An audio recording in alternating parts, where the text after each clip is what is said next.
Thanksgiving's coming, the goose is getting fat. Are you going to be baking for Thanksgiving? Are you going to use baking soda? Are you going to use baking powder? What's the difference? What we're going to do today is we're going to examine those two chemicals and we're going to try to see if we can determine what the difference is. I've got some baking soda here. I'm going to weigh out a gram of baking soda and I'm going to put it in that plastic bottle. And I'm going to add 10 milliliters of water to it.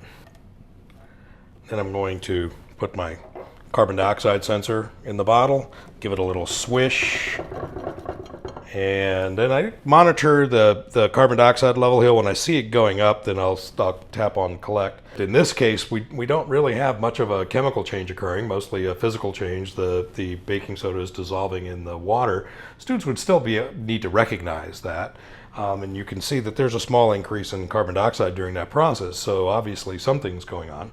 According to next generation science standards, your students should be able to write chemical equations to represent the physical and chemical changes that are occurring when we add water to either baking soda or baking powder.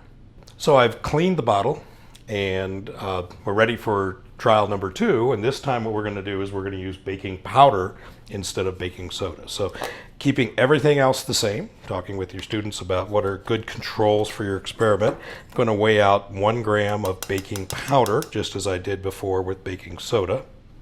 And then what we're going to do is we're going to put that into the bottle and add 10 milliliters of water again and monitor the change in carbon dioxide. So let's give it a little swish, monitor the carbon dioxide level there. Let's watch for it to start to increase and then start collecting data.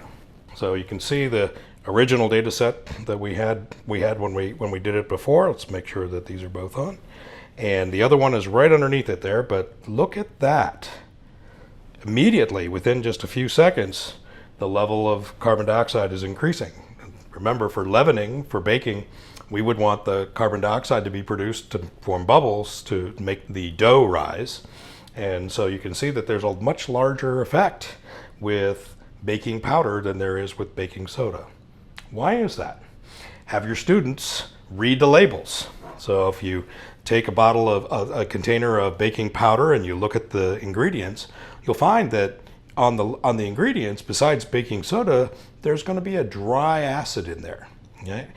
You can have your students make their own baking powder by taking baking soda and adding a dry acid. One possible acid that you might try is cream of tartar. So cream of tartar, tartaric acid, dry acid that you could add to the baking soda and make your own baking powder, homemade baking powder without any other ingredients in there. Your students would be encouraged to look at the label and write a chemical equation to represent this change when we added water to the baking powder.